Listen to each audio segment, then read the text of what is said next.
નમસ્કાર નમસ્તે વાલા વાલા વિદ્યાર્થી મિત્રો, કેમ છો? તબિયત પાણી મજામાં? હું વિશાલ વાઢેલ આપ સર્વેનું ખૂબ ખૂબ હાર્દિક સ્વાગત કરું છું આપની પોતાની મનગમતી યુટ્યુબ ચેનલ ઓશિયન કોચિંગ ક્લાસીસના ઓનલાઈન યુટ્યુબ પ્લેટફોર્મ પર. વિદ્યાર્થી મિત્રો, આજે આપણે જોવાનું છે નવનીત પ્રકાશનું ધારદાર જોરદાર વિકાસ પરીક્ષા લક્ષી અસાઇનમેન્ટના વિભાગ ડી ના ચેપ્ટર 3 નું સોલ્યુશન. જો તૈયાર છો, નોટ પેન લઈને સરસ મજાના તૈયાર થઈ જાજો. રેડી છે?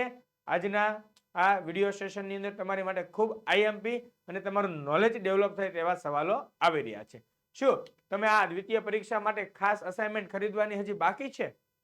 ખરીદવી છે તો ખરીદવા માટેની લિંક નીચે ડિસ્ક્રિપ્શન બોક્સમાં આપેલી છે. ને હા વિદ્યાર્થી મિત્રો, ઘરે બેઠા મેળવવી છે ને કંઈક તમને પ્રોબ્લેમ છે ને કોન્ટેક્ટ કરવો છે તો કોન્ટેક્ટ કરી શકો છો 7046 222 254 પર. રેડી? તો ચાલો શરૂ કરીએ. વધુ સમય ન લેતા આપણે વિભાગ ડી ના પ્રકરણ 3 ના સોલ્યુશનમાં જોઈએ કે સાહેબ વિભાગ ડી માં પૂછાય કેટલું ને લખવાનું કેટલું. તો મહત્તમ 90 થી 120 શબ્દોની મર્યાદા છે. 33 થી 35 એટલે 33, 34 ને 35 એટલે ટોટલ કેટલા સવાલ થયા?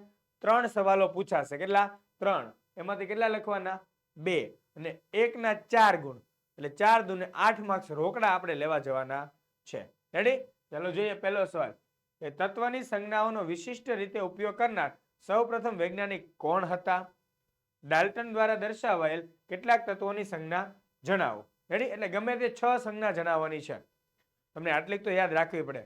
યાદ છે જ્યારે આપણે એમસીક્યુ નું સોલ્વ કરતા ત્યારે કીધું હતું મર્સિડીઝનો સિમ્બોલ ફોસ્ફરસ વાળો, કાર્બનમાં તો આછું આછું કર્યું હતું. યાદ આવે ને?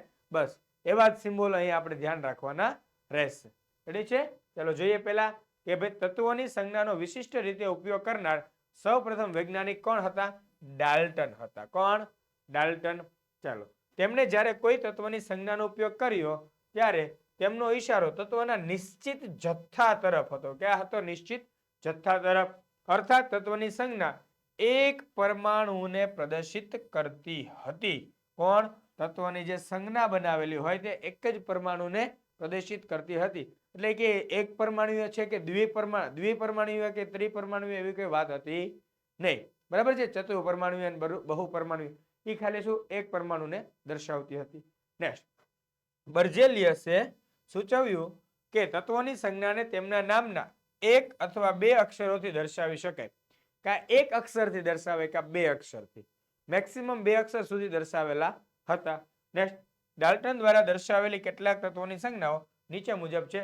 ચાલો, આપણને 6 કીધી છે પણ હું અહીંયા તમને 12 કરાવીશ. રેડી? તમારે ગમે તે 6 તો યાદ રાખવાની જ છે.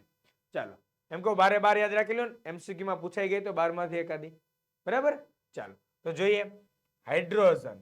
હાઇડ્રોજનમાં કેવું છે? રાઉન્ડ કરીને વચ્ચે ડોટ. એટલું યાદ રાખવાનું, રાઉન્ડ બધાયમાં. રાઉન્ડ બધાયમાં. બરાબર? વચ્ચે ડોટ. કાર્બન નું રાઉન્ડ કરીને આખું અંદર ઘૂંટી દેવાનું. આપણે તો બહુ સારું આવડે ઓલા ટપકા ઘૂંટતા હોય એની જેમ.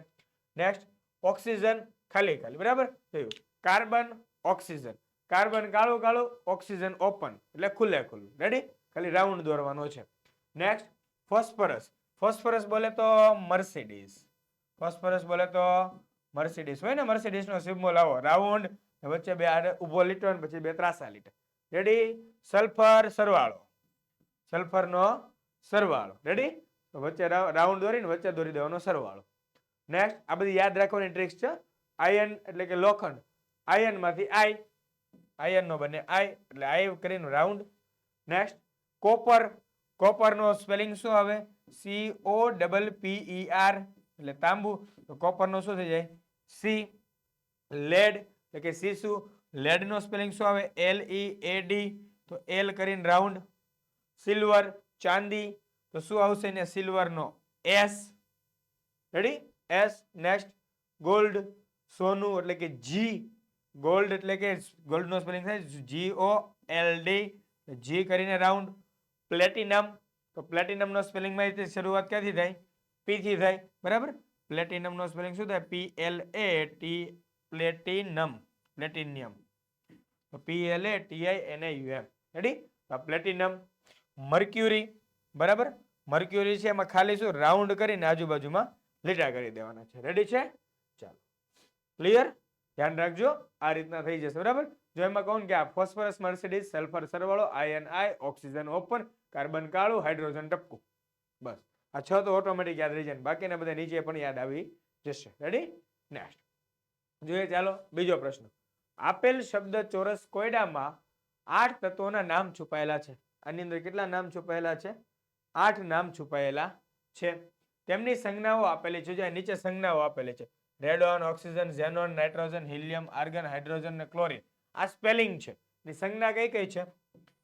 Cl, બીજાની H, ત્રીજાની Ar, ચોથાની O, પાંચમાની Xe, છઠ્ઠાની N, સાતમાની He, આઠમાની Rn. હવે આના નામ બનાવતા આવડવા જોઈએ આપણને. હવે ક્લોરીન, તો ક્લોરીન નો સ્પેલિંગ આવે. જો ક્લોરીન જો 1 છે તો 1 થી શરૂ થાય, પછી આ રીતે આવે CH ક્લો, એટલે LORINE. આ રીતે આખું ફિલ કરવાનું છે. રેડી? ચાલો તો જોઈએ. નંબર 1 પર આપ્યું છે આપણને Cl એટલે ક્લોરીન. બરાબર? તો નંબર 1 Cl એટલે ક્લોરીન. રેડી? નંબર 1 પર Cl એટલે ક્લોરીન. નંબર 2 પર હાઇડ્રોજન આપ્યું, એટલે જો હાઇડ્રોજન નો સ્પેલિંગ HYDROGEN, હાઇડ્રોજન. નંબર 3 પર આપ્યું હતું AR એટલે કે આર્ગોન. AR એટલે argon, ARGON, argon. Next oxygen 4 number પર આડું છે એટલે OXYGEN, OXYGEN. નંબર 5 પર હતું ઝેનોન. નંબર 5 પર હતું ઝેનોન, XENON, XENON. ઝેનોન બોલાય ઝે પણ લખાય X થી. શું છે? બોલાય ઝેનોન, લખાય X થી. રેડી? ઝેરોક્સ જેવું છે. ઝેરોક્સમાં કેમ હોય? XEROX. રેડી? ચલો નંબર 6 નાઇટ્રોજન. તો નંબર 6 આડું આડું શું આવશે? નાઇટ્રોજન. નંબર 7 ઊભું ઊભું હિલિયમ. તો હિલિયમ નો સ્પેલિંગ HELIUM. રેડી? નેક્સ્ટ અને નંબર 8 પર આવશે રેડોન. રેડી છે? RN સંજ્ઞા આપેલી હતી. તો આ બધી જ વસ્તુ યાદ રાખવી પડશે અને ખાસ પાકે કરવી પડશે. સ્પેલિંગ એવું હોય તો મારી તમને ભલામણ છે ખાસ કે 5-5 વાર લખીને પાકા કરી નાખો. પરીક્ષાની અંદર જ્યારે સ્પેલિંગ પૂછાય ત્યારે આપણે અટવાતા હોઈએ છીએ. આ સ્પેલિંગ પૂછાય ત્યારે અટવાવા જોઈએ નહીં. રેડી છે? ચાલો જોઈએ નેક્સ્ટ. નીચેના શબ્દ ચોરસ કોયડાને રાસાયણિક તત્વોના અંગ્રેજી નામ વાપરી પૂર્ણ કરો. કેવું કીધું? અંગ્રેજી નામ વાપરી પૂર્ણ કરો. નેક્સ્ટ કોષ્ટકમાં આપેલ માહિતીનો ઉપયોગ કરો. જો અહીંયા અંગ્રેજી સ્પેલિંગ તમને આપી દીધા છે: silver, gold, iron, phosphorus, copper, mercury, hydrogen ને લેડ. રેડી છે? ચાલો નેક્સ્ટ જોઈએ. તો આડી ચાવી અને ઊભી ચાવી. કદાચ જે આમાં ન્યૂઝપેપર વાંચતા હશે ને મારા વિદ્યાર્થી મિત્રો, એને ખ્યાલ હશે કે એની અંદર આડી ચાવી અને ઊભી ચાવી ભરવાની આવે. ખ્યાલ છે ને? તમે બાળ ભાસ્કર વાંચતા ત્યાં સુધી તમે બીજા બધા પ્રશ્નોના જવાબ આપતા. હવે થોડાક ઉંમર મોટી થઈ, તમે ક્યારેક હવે ન્યૂઝપેપર લ્યો, એમાં વચ્ચે એકાદા પાના ઉપર આવે. બરાબર છે? પેલું પંચાંગ વાળું ને બધું આપ્યું હોય ને, રાશિ ભવિષ્ય ને એમાં મોટે ભાગે ત્યાં ઊભી ચાવી અને આડી ચાવી આવતી હોય છે. રેડી? બસ એની જેમ આપણે અહીંયા વિજ્ઞાનની આડી ચાવી અને ઊભી ચાવી ભરવાની છે. ચાલો જોઈએ. રુથરફોર્ડે આ તત્વના ઉપયોગ પ્રકીર્ણન પ્રયોગમાં કર્યો હતો. આડી ચાવીમાં બધાના જવાબ આપતા જવાના છે. ઘરેણાં બનાવવા વપરાતી સફેદ ચળકતી ધાતુ જે ભેજવાળા વાતાવરણમાં ધૂંધળીને કાળી પડી જાય છે.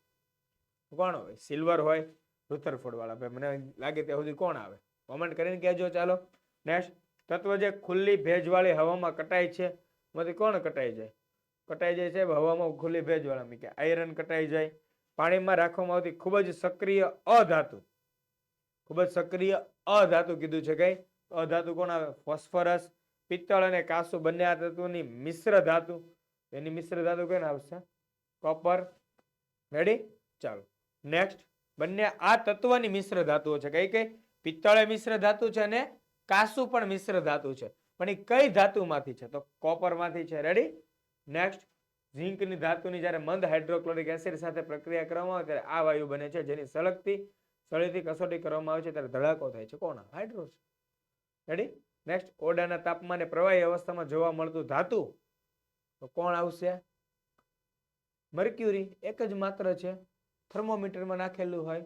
જોયેલું છે ધોરણ 7માં પ્રયોગ આવે છે કે થર્મોમીટરની નળીમાં શા માટે મર્ક્યુરી ભરવામાં આવે છે, અથવા તો મર્ક્યુરી ખાંચની અંદર સલવાઈ જાય છે, આવી પણ તમને ખબર હોય. ક્લિનિકલ થર્મોમીટર, લેબોરેટરી થર્મોમીટર યાદ આવી જાય તો એના પરથી સવાલ. પીબી ધરાવતું સંજ્ઞા, પીબી ધરાવતું તત્વ કયું? તો લેડ. રેડી છે? ચાલો બધાના જવાબ થઈ ગયા તમારી પાસે? ચાલો કોણ કોણ? રુથરફોર્ડ એટલે ગોલ્ડ, નંબર 1 સિલ્વર, આયરન, સામે કોપર, અહીંયા ફોસ્ફરસ, અહીંયા આપણું હાઇડ્રોજન, ઓરડાના તાપમાને મર્ક્યુરી અને પીબી એટલે લેડ. ચાલો 8 8 જો આ રીતે કોષ્ટકમાં આવડું હશે પૂરવાનું છે. રેડી? ચાલો તો બતાવી દો કે કઈ રીતે થશે. Number 1 silver. રેડી છે? આપણી આ ઊભી ચાવી જોજો, ઊભી ચાવી હતી. રેડી છે? નંબર 2 ગોલ્ડ આવશે. અહીંયા શું આવશે આપણું? Gold, GOLD, gold. રેડી છે? ચાલો તો સિલ્વર નો સ્પેલિંગ SILVER, કે જે સફેદ ચળકતી ધાતુ છે. રેડી? અને અમુક સમય જતા કાળી પડી જાય છે, તે સિલ્વર. પછી રુથરફોર્ડના પ્રયોગની અંદર આવશે ગોલ્ડ. ઓરડાના તાપમાને કટાઈ જાય તેવી આડી ચાવીની અંદરનું આયરન એટલે કે લોખંડ. એવી મિશ્ર ધાતુ કઈ? પિત્તળ અને કાંસુ શેમાંથી બને છે? એની સાથે શું મિશ્રણ કરવામાં આવ્યું? સૌથી ઇમ્પોર્ટન્ટ પાર્ટ કેનો હોય? કોપરનો, COPPER. અધાતુ તત્વ, ઓરડાના તાપમાને ખૂબ જ સક્રિય હોય તેવી અધાતુ તત્વ. રેડી? તો ફોસ્ફરસ, PHOS. ધાતુ તત્વ જે પ્રવાહી અવસ્થામાં જોવા મળે મર્ક્યુરી, MERCURY. આગળ મેં ઓલા સ્પેલિંગમાં વાય બાકી રાખ્યો, જોયો તો? મેં રેડ પેનથી લખ્યો હતો.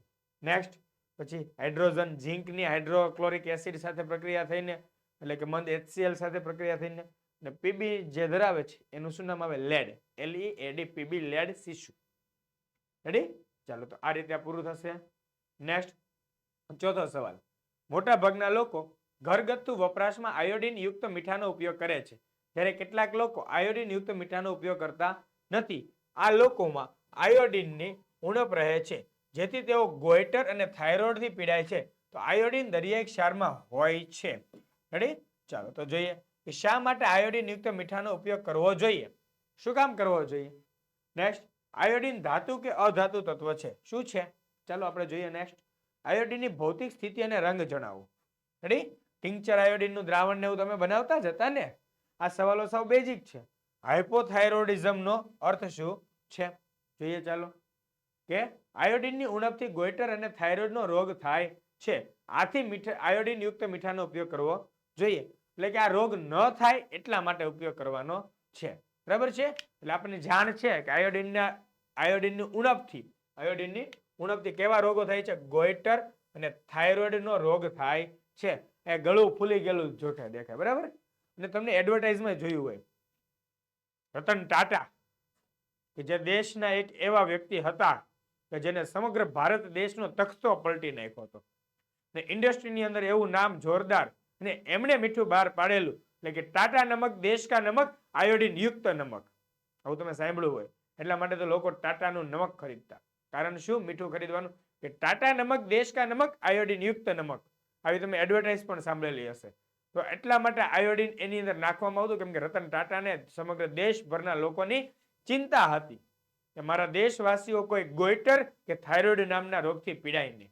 રેડી છે? એટલે માટે ખાસ આ એડવર્ટાઇઝ પણ યાદ રાખવાની, કેમ કે આપણે ક્યારેક કામ લાગી જાય ભણવામાં પણ. રેડી? ચાલો, આયોડિન કેવું તત્વ છે? અધાતુ તત્વ છે. તે જાંબલી રંગનો ઘન પદાર્થ છે. કેવો? જાંબલી રંગનો ઘન પદાર્થ છે. હાઇપોથાઇરોઇડિઝમ અને થાઇરોક્સિન અંતઃસ્ત્રાવની ઉણપથી થતો રોગ છે, જેનાથી વ્યક્તિનું વજન સતત વધે છે. શું થાય? થાઇરોક્સિન અંતઃસ્ત્રાવની ઉણપ. આયોડિન યુક્ત નમક ન ખાવ, આયોડિન ન ખાવ, આયોડિન તમારા શરીરમાં ઘટે એટલે શું થાય? થાઇરોક્સિન અંતઃસ્ત્રાવ ઘટી જાય. એ ઘટી જાય એટલે આપણું વજન સતત વધતું જાય એવું લાગે. બરાબર? ચહેરો ફૂલેલો લાગે ને પેટ, હા જાડા થઈ ગયા હોય તો વાત આખી અલગ છે. બોડી હેવી હોય એ વાત અલગ છે. આ તો શું હોય? મોઢું કંઈક આમ જો નાનું હોય, પેટ ફૂલી ગયું હોય કે ગળું ફૂલી ગયું હોય આખું, આ બધી એના રોગના લક્ષણો છે. નેક્સ્ટ, હિમોગ્લોબિનમાં આયર્ન તત્વ આવેલું છે, જે આપણા શરીરમાં ઓક્સિજન વાહક તરીકેનું કાર્ય કરે છે. તેની ઉણપથી એનિમિયાનો રોગ થાય છે. આયર્ન આપણને ખોરાક દ્વારા મળી રહે છે. તો આયર્ન યુક્ત ફળના નામ જણાવો, આયર્ન યુક્ત શાકભાજીનું નામ જણાવો. તમે વિદ્યાર્થીઓને કેવી રીતે આયર્ન યુક્ત ખોરાક લેવાનું માર્ગદર્શન આપશો? અને એનિમિયાથી પીડાતી વ્યક્તિ માટે કઈ દવા યોગ્ય છે?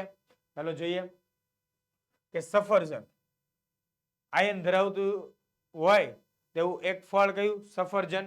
એક શાકભાજી પાલક, બરાબર છે ને, પાલક પનીર ઢોસા, મારા સુરતમાં તો બહુ ફેમસ હોય આવું બધું, બરાબર છે. ચાલો નેક્સ્ટ, આયનથી થતા ફાયદાના પોસ્ટર્સ લગાવી માર્ગદર્શન પૂરું પાડી શકાય છે. પોસ્ટર્સ લગાવવાના કે ભાઈ આયોડિન ન ખાવ તો શું થાય ને શું ઇસ્યુ આવે. અને એક છે એ રોગ માટેનું. શું હતું એ રોગ માટેનો સવાલ? કે એનિમિયાથી પીડાતી વ્યક્તિ માટે કઈ દવા યોગ્ય છે? તો ફોલિક એસિડ. ખાસ ધ્યાન રાખજો. ફોલિક એસિડ હિમોગ્લોબિન એવું ઘટતું એટલા માટે પણ આપવામાં આવે છે કેમ કે એનિમિયાની અંદર પણ શું થશે, એને હિમોગ્લોબિનમાં આયન તત્વ આવેલું છે. તો એનિમિયાના રોગમાં પણ શું થશે કે એના શરીરના અંગો અને હાડકાને એવું છે ને નબળા પડશે. કારણ શું? હિમોગ્લોબિન ઘટે છે. હિમોગ્લોબિનને પૂરતું કરવા માટે શું આપવામાં આવે? ફોલિક એસિડ આપવામાં આવે છે. ખાસ ધ્યાન રાખજો ને. હજી હું એમ કહું કે લગભગ સરકારનું અત્યારે સમય પ્રમાણે મેં જોયું છે ત્યાં સુધી શાળાઓની અંદર 6 થી 8, 9, 10 ના બાળકોને ફોલિક એસિડની ટીકડીઓ પણ આપવામાં આવે છે. શા માટે? કારણ કે અત્યારના સમય પ્રમાણે જે રિપોર્ટ અનુસાર જોવા મળી રહ્યું છે કે બાળકોની અંદર હિમોગ્લોબિનની ઉણપ આવી રહી છે. કારણ કે પેકેજિંગ ફૂડ્સ દ્વારા, કેમ કે વધારે પડતું સેવન થઈ જાય છે પેકેજિંગ ફૂડ્સનું, એના કારણે બાળકોની અંદર હિમોગ્લોબિનની ઉણપ આવે છે. અને હિમોગ્લોબિનની ઉણપ પૂરી કરવા માટે સરકારને એક ચિંતાનો વિષય બની ગયો છે. તો સરકાર પણ ફોલિક એસિડની ઘણી વખત ટીકડીઓ આપતી હોય છે, અથવા તો અમુક શાળાઓ પણ આપે છે કે એ પોતાના સ્વખર્ચે પણ આપી રહ્યા હોય છે. રેડી છે? કેમ કે આ પહેલા દીકરીઓને વધારે આપવામાં આવતી, કારણ કે દીકરીઓને અમુક પીરિયડ્સ ને એવું આવે તો એના લીધે એના શરીરમાંથી બ્લડ વહી જાય છે. તે બ્લડની પૂર્તિ કરવા માટે એને ફોલિક એસિડની ટીકડીઓ પણ અમુક સમય આપવામાં આવે છે. બરાબર છે? ચાલો જોઈએ. અરે વાહ, હવે તો અહીંયા આપણું ચેપ્ટર 3 પૂરું થાય છે. તો વિજ્ઞાનના નવા નવા અપડેટ્સ મેળવવા છે તો જોડાઈ જાઓ અમારી સાથે વોટ્સએપ ગ્રુપમાં. હા, જોજો હો, તમારી માટે ખાસ આવતું વર્ષ એટલે બોર્ડનું વર્ષ ઇમ્પોર્ટન્ટ છે. તો એ માટે અમારી ચેનલ ઓશિયન કોચિંગ ક્લાસીસ તમારા માટે ખૂબ જ એક્ટિવ છે. તો તમારે જરાય ચિંતા કરવાની થતી નથી. બરાબર વિદ્યાર્થી મિત્રો? તો ફાસ્ટ વોટ્સએપ ગ્રુપમાં જોડાઈ જાઓ. એનામાં જોડાવાની લિંક નીચે ડિસ્ક્રિપ્શનમાં આપી છે. તેમ છતાં તમારે કંઈ પણ છે ને વધારે માહિતી જોઈએ છે, આપણો કોન્ટેક્ટ કરી લેજો 7046 222 254 પર. રેડી છે? તો ફરી મળીએ નેક્સ્ટ વિડીયોમાં આપણા ચેપ્ટર 9 સાથે વિદ્યાર્થી મિત્રો. ત્યાં સુધી હું આપની રજા લઈ રહ્યો છું. જય હિન્દ, જય ભારત, જય જય ગરવી ગુજરાત.